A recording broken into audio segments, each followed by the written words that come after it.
After midnight bridge toll booth promise on the commuter pass. The toll booth at night is a confession with change. In daylight it's a chorus of impatience and receipts. After midnight it becomes a breathing thing that counts what it forgives.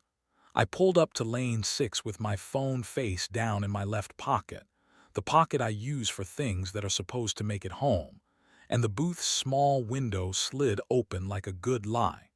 The river below kept its argument with the moon. The bridge lamps performed a slow rosary without asking for belief. Back home, Evan had said, "Can we talk tomorrow?" in the voice that really means please stay now. Our couch is a courtroom when it wants to be. If we sit at opposite ends long enough, it swears us in. I left before we made evidence out of eyebrows. On the ramp, my screen lit with a message from M. Mateo in my contacts, M in the way I label hazards to make them smaller. Lane 6 break. Just talk. By day, I fix other people's paragraphs for a city agency that believes clarity is a kind of mercy. By night, I try not to turn my own into weapons. Evan and I keep a code that works when we remember it. T means come here, you awake. Means I'm scared. Tomorrow means not yet, but don't go far.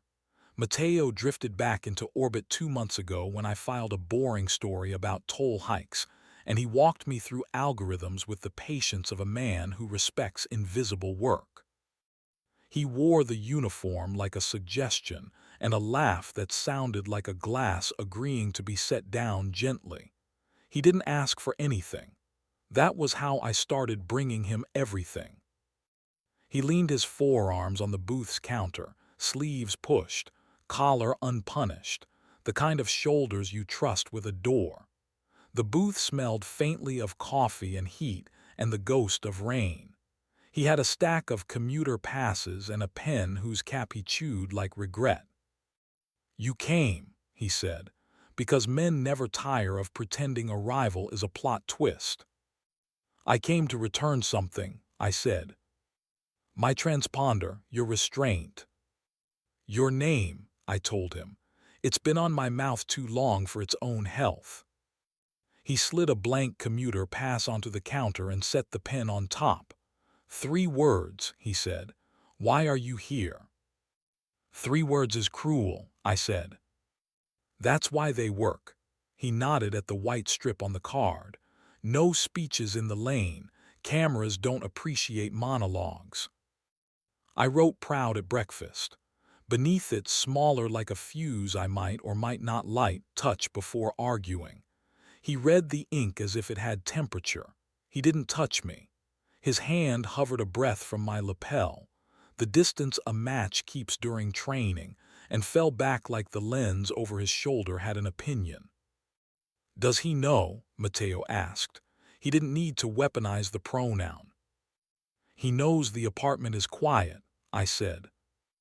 We let a few cars go, beep, green, mercy at 40 miles an hour.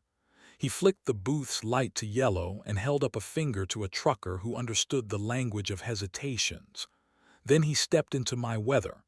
Heat arrived before hands do when men are trying to be better than their appetite. "Tell me no," he said softly, and almost made it sound like a kindness. I didn't. I met him in the inch that rewrites evenings. His mouth tasted like mint and a stubborn citrus. When his hand found the back of my neck, his grip remembered humane limits. My body answered like a courtroom that wants the witness anyway. He made the sound men make when a small country surrenders and calls it diplomacy. I made the sound I've learned to forgive when it belongs to him. We didn't rush. The lane punishes speed with guilt. His mouth found the hinge of my jaw. Mine found the line behind his ear where regret loses vocabulary. His palm slid under my shirt and rested flat a second. "Do you swear?" Then moved with attention rather than appetite. He guided my hand down with the steadiness of someone who respects tools. I closed my fingers and he exhaled into my mouth a truth nobody paid to hear. He reached for me and I let him. We stayed quiet because microphones pretend to be asleep but aren't. A hatchback coasted through and left the smell of warm brakes. which felt theatrical and unnecessary. "We already cheated," he said when breath remembered its job. "We cheated the night we started telling each other the truth before we told it at home." "I know," I said, and the bridge went on keeping us both in the air like it resented being asked. He folded the pass and slid it into my left pocket with ceremonial slowness. His thumb traced my wrist once and chose not to stay. He stepped back the moral inch that passes inspection. "I comped a motel," he said, not triumphant. "Weather report, not prophecy. Refundable. We could stand at the window and not touch for 60 seconds to prove we remember ceremony. We could keep the do not disturb honest." "I'm tired of being clever," I said. "Clever's coin tricks," he said. "Accurate is counting." He reached into the drawer and produced a novelty magnet shaped like a tiny toll tag, ridiculous and perfect, and pressed it into my palm. "For your fridge," he said. "Cold helps letters behave." Traffic lulled the way responsible oceans do at 3 a.m. We let a bus through with a nod that felt like contributing. He showed me the back screen where errors confess. "Every pass tells on itself," he said. "Every car is a sentence. You learn to read who's going somewhere and who's leaving." "Which am I?" I asked. "You keep paying twice," he said, and didn't smile. When the lane grew honest again, I pulled away, the bridge offering me a horizon I didn't earn. The crosswalk outside our building gave me time. I took it. The apartment offered its square of kitchen light and the fridge's patient hum. Evan sat on the floor with his back against the door, sleeves pushed to his elbows, one ankle crossed over the other, the posture manuals draw when they expect a repair. He didn't ask where I'd been. He tilted his head toward the place beside him. I sat. "Do you want to be asked?" he said, steady voice, not performing mercy, offering it. "Please," I said, because prompts are the scaffolding of my better self. "Are you lonely?" "Some nights," I said. "Not here. Not when you ask first. Not when the kettle outruns the reasons." I placed his hand on my forearm the way he does when he needs to make sure I'm not inventing weather. His thumb traced once and believed me. "I feel useful," he said. "I want to be wanted before I'm useful." "Tonight's procedure," I said. "Touch first, argue second, report later." The kettle clicked like a small country agreeing to a treaty. He poured water over mint. We named it dinner because names are cheaper than regret. I pinned the commuter pass beneath the toll tag magnet so proud at breakfast faced the room. Evan read the ink and his mouth did the smaller, braver thing. He took the dry erase marker from the cup by the fridge and wrote beneath the magnet, "Tomorrow, keep the torque." He didn't grin. He nodded like a man assembling a morning from honest screws. We made a rule that isn't noble. When prosecution tries to wear a bathrobe, one of us says bridge and the other puts the kettle on while the first puts his hands where history can find them. 5 words when 5 are enough. Stop at the shoulder, not the ditch. Try to want what we promised, and when we don't, write 3 words on small plastic and tell the room where we'll fail differently tomorrow. Days do what days do when you're trying to be an amateur human with professional consistency. The card in my pocket learned the shape of my left hand. Plastic learns its carriers. On the late bus, I drafted messages to no one that began "I didn't ask" because I thought that counted as kindness and ended "May your breakfast go right." I didn't send them. The not sending felt like a skill borrowed from drawbridges. Wait, then lift. A week later, afternoon tried to be a test. A vendor wanted a story that would make a regressive toll hike smell like progress. My boss asked me to salt it with hope. I walked past the bridge and bought nothing. I left a bottle of water under the booth step with a note, "For whoever is waiting for a sister." A supervisor spotted it and gave me the nod bridges use when they've held and will hold again.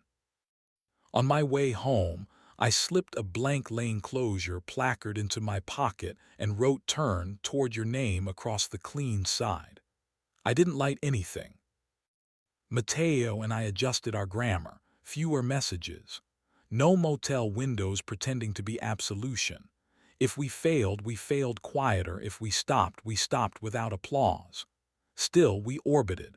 He sent a photo from the break room, a scorecard of coffee owed with my initials tucked into the corner. I replied with steam curling over 2 mugs and Evan's unshowy script under the magnet, torque. We flirted by schedules. We confessed by maintenance.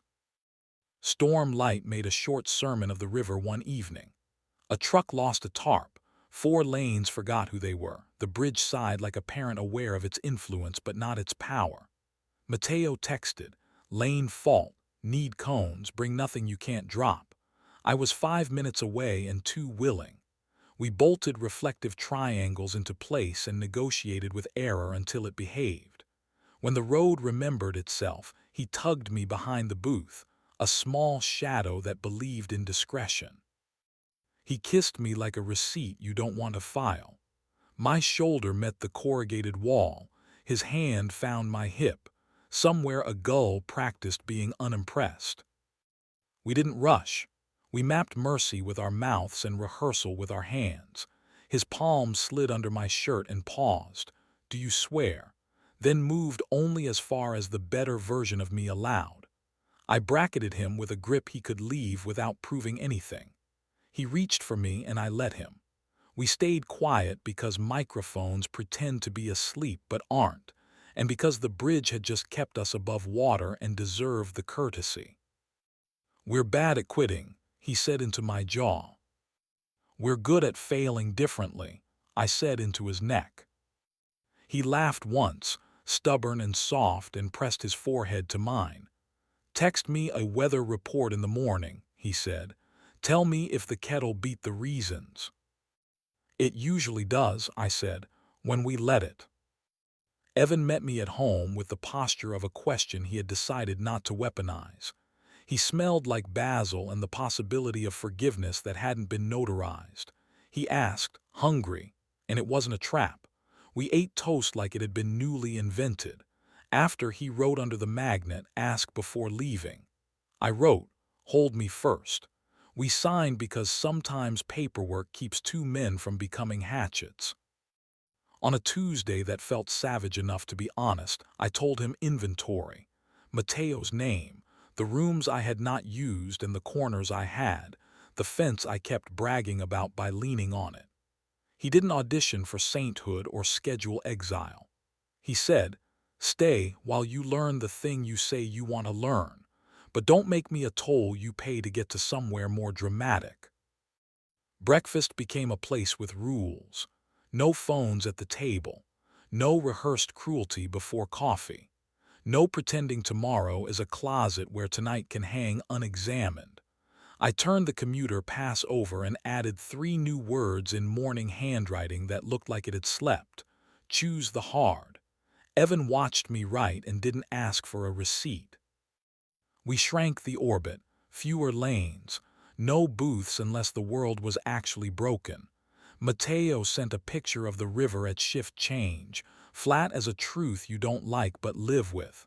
Caption, "Stayed." I hearted it and didn't go. He hearted the heart and let it cool. Months learned their maps. We fail and fail differently and fail in ways that don't require anyone to stand on a bridge pretending to know which lane will save them. The room does not demand a verdict. The morning remembers its job.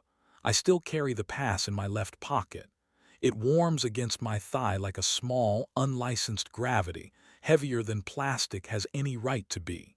Proud at breakfast. Touch before arguing. Choose the hard. None of it is noble. All of it is procedural, like tolls. Not punishment, not absolution. Just a price you pay to admit you still want to cross.